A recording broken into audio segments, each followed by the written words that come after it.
KPBS On Demand is supported by Parks California in partnership with California State Parks presents Arts in California Parks, a program offering interactive arts and cultural events in parks throughout the state. Event info at parkscalifornia.org/arts. Good morning, I'm Lawrence K. Jackson. It's Thursday, October 9th. KPBS looked into just how far the sharing of license plate surveillance data in El Cajon has gone. More on that next, but first, the headlines.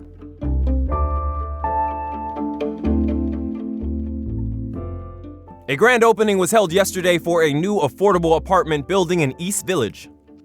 Harrington Heights has 270 apartments that will remain affordable for at least 55 years for households earning 25 to 50% of San Diego's median income.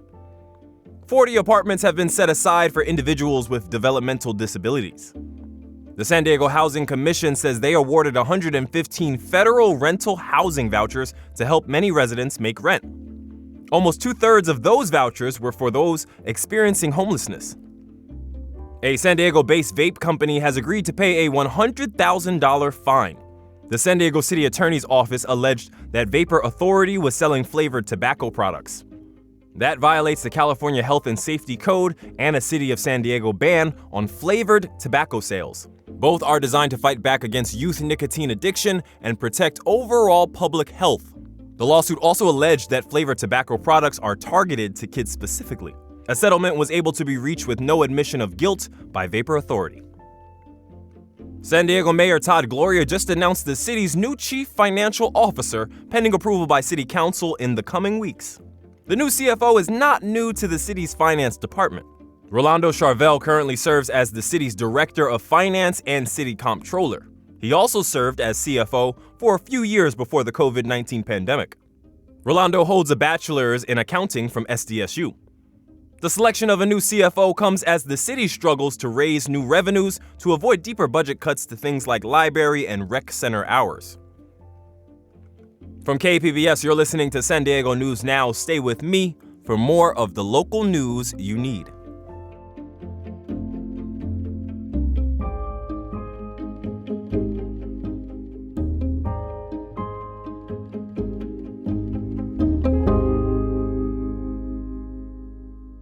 KPBS On Demand is supported by UC San Diego's Art Power, presenting dance and music ensemble La Mezcla and its show Ghostly Labor on October 24th at UC San Diego's Epstein Family Amphitheater. Tickets at artpower.ucsd.edu.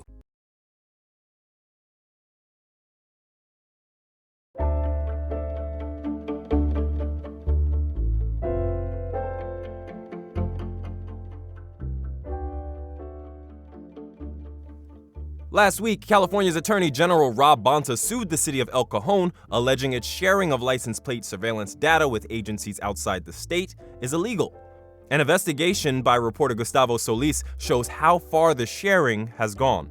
A KPBS investigation revealed that data collected by the El Cajon Police Department's license plate surveillance program has been included in nationwide immigration-related searches more than 550 times this year. It shows police departments from states as far away as Texas, Virginia, and Kentucky routinely tap into El Cajon's data for immigration-related searches, in some cases on behalf of Immigration and Customs Enforcement. California's Attorney General Rob Bonta sued El Cajon, arguing that state law forbids local police departments from sharing this data with agencies outside of California. The whole point of the restrictions on sharing is that once it's shared with any entity out of the state of California, you lose control. Now, Bonta could not definitively say whether El Cajon's data was specifically used for immigration enforcement. I don't believe that we know that, but it is naive to not flag that risk. That's the whole point that that's why the law was passed. But KPBS can. We compared El Cajon's surveillance data with a similar data set from another police agency that was provided to us by the privacy rights group, the Electronic Frontier Foundation. The analysis showed that police departments outside of California routinely use search terms like immigration, immigration enforcement, immigration violation, and ICE. And El Cajon's data is included in those searches. Dave Moss is the Director of Investigations at the Electronic Frontier Foundation. It's pretty significant. In California, it violates multiple laws to use the system to not only for immigration, but to allow an external and out-of-state entity to access your data. So we're talking about multiple laws that might have been violated in this process. KPBS shared its analysis with El Cajon Police Chief Jeremiah Larson and invited him to review the findings. He declined. In a previous interview, Larson said the police department performs regular audits to its license plate reader program. We do regular audits, and we have a lieutenant that oversees the program and makes sure that when people are using it, they're using it for the right purposes and legitimate reasons. But later, in an email, Larson suggested that the audits only include internal searches, not the external searches done by outside agencies. Mas says that the people of El Cajon should be concerned about the lack of basic oversight. So it's not surprising to hear, but it should anger everyone to hear them say it out loud. He also says that Chief Larson's decision not to conduct external audits show that the police department cannot be trusted with this technology. If you have decided that you don't have to monitor that stuff, then you shouldn't have access to this system at all. Like, you have just proven that you don't have the cybersecurity chops at the very basic fundamental level to be trusted with data for your community. It's unclear whether the El Cajon Police Department knew about these immigration-related searches. And Chief Larson did not say whether the department plans to change its data sharing policy. In response to the Attorney General's lawsuit, El Cajon Mayor Bill Wells defended the practice, calling it a cornerstone of effective policing. Gustavo Solis, KPBS News. We're 9 days into the government shutdown, and TSA agents and air traffic controllers are still working without pay. Airports across the country are starting to feel the effects of staffing shortages. Reporter Jacob Ayer takes a look at what that might mean for our region. So far, it's business as usual at San Diego International Airport. But airport spokesperson Nicole Hall says there could be delays if federal staffing constraints intensify. Elsewhere, it's been a different story. On Monday, the Hollywood Burbank Airport had no air traffic controllers on site for about 6 hours. Air traffic control was remotely passed on to a facility in San Diego. Former controller Kevin Carpe says while he knew safety would be maintained, it surprised him. I have never come across where no one was available to staff a control tower during a furlough or a shutdown. Carpe says if the shutdown continues, expect more flight delays nationwide. If you have multiple people sick, it just slows the system down very much. The FAA said in a statement there have been increased staffing shortages across the system, and when that happens, they slow traffic into some airports to ensure safe operations. For now, San Diego Airport is asking passengers to check their flight status before arriving and allow extra time for security screening. Jacob Ayer, KPBS News. The Grossmont Union High School District Board is considering proposals regarding religious expression in schools. Reporter Elena Alfaro has the details. One would allow parents to opt their children out of instruction that they feel infringes on their religious beliefs. Another loosens restrictions on how teachers can engage students in prayer outside of school hours. Both proposals come after recent U.S. Supreme Court rulings. Dan Eaton is a local expert on constitutional law. What the court said was that teachers don't shed their constitutional free speech and free exercise rights at the schoolhouse door, as long as it's not done in a coercive sense, as long as it's not done in their official capacity. Board members Gary Woods, Scott Eckert, Rob Shield, and Jim Kelly have historically voted as a bloc on conservative issues. In an emailed statement, Board President Woods said he hopes the revisions clarify the religious rights of students and staff. Meanwhile, Board member Chris Veit will introduce an amendment to make clear teachers cannot lead prayer in the classroom.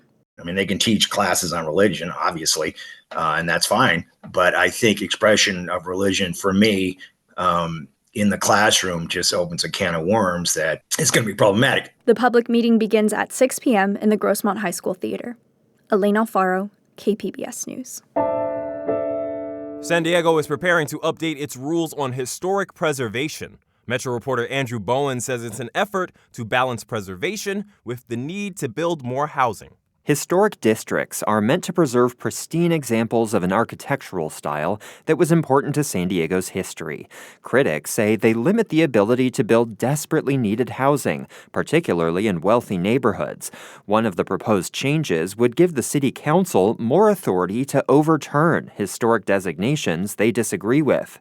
At a virtual workshop on Wednesday, Sharon Gale said that's more democratic. A de novo appeal process would allow the city council, who were elected by the majority of voters, to consider all aspects of a decision and to do what is best for everyone in the city. Preservation groups oppose the change, saying it would insert politics into decisions that are supposed to be based on objective facts.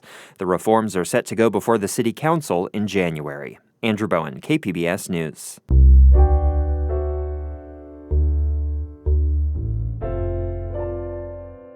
Taxes on second homes, combining police departments, the city taking over the power company. There was a lot of news at Voice of San Diego's PolitiFest over the weekend. In our Why It Matters segment, Voice of San Diego CEO Scott Lewis has a rundown. Who wouldn't want to go to a festival of local politics on a sunny Saturday, am I right? Each panelist presented solutions to a local problem, and the audience voted on the winner. Let's go through 3 top news nuggets dropped at the event and why they matter. 1. Council President Sean Elo Rivera proposed a new tax on second homes and a fee for non-residents to enter Mission Bay Park. And the money would go to infrastructure and childcare. 2. San Diego Mayor Todd Gloria wants to take over the Harbor Police. The idea is to bolster the police department. He also wants to use police drones more and have artificial intelligence do more police work. 3. A group has been working for years to force the city of San Diego to buy or seize the power lines from SDG&E. They say SDG&E takes 20% as a profit, and the city could use that money to lower bills and provide other community benefits. But this group actually doesn't want the city to do it. They said the city could not be trusted with this responsibility. Over and over, presenters came back to the issue of trust in the city of San Diego and how much it has eroded. These proposals show just how bad that perception's gotten. I'm Scott Lewis for Voice San Diego, and that's why it matters.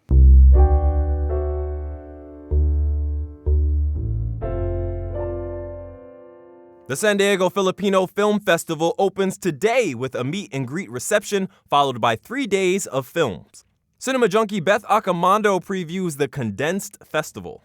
For its 4th year, the San Diego Filipino Film Festival has shortened its run, but still goes all in on celebrating diverse Filipino voices through film. Programmer Sammy Andico screened more than 100 movies to curate this year's lineup. We have filmmakers from the U.S., back home in the Philippines, from Europe and Canada, so it's a diverse group of voices, Filipino voices from all over. One of those voices is Benito Batista, co-founder of the festival. He'll host a community screening of his documentary, The Road to Sydney, about Philippine dance master and choreographer Sydney Loyola, who faced discrimination following her gender affirmation. It's an expression of dance, as an art form, as a support system, a sort of a haven for counseling and healing, especially for the trans community. And you can see the evolution of Sydney as a human being as well. I want to create movement in that music. I want to recreate that memory being performed by a person of a Filipino heritage, but her technique is Western. So I want to incorporate that Western technique to the traditional form. The festival also hosts multiple short film programs before closing Sunday night with the feature Sunshine, about a young gymnast facing complications on her road to the Olympics. You're sunshine, Olympian, okay? Actress Maurice Racal is scheduled to appear after the screening. There's plenty to choose from in 3 short days. Beth Accomando, KPBS News. That is it for the pod today. As always, you can find more San Diego news online at kpbs.org. I'm Lawrence K. Jackson. Thanks for hanging out, listening, and subscribing. By doing so, you're supporting public media, and I really want to thank you for that. Have a great day.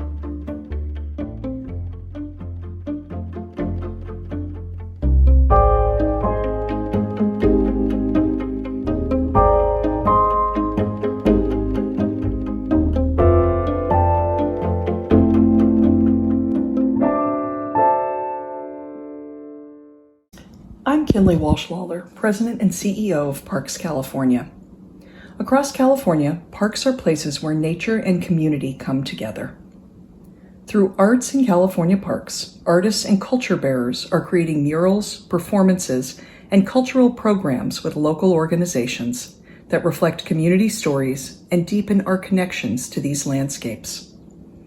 From music in neighborhood parks to murals that celebrate heritage, these projects remind us that parks are more than just open space. They're living galleries of creativity and belonging. Learn more at parkscalifornia.org/arts.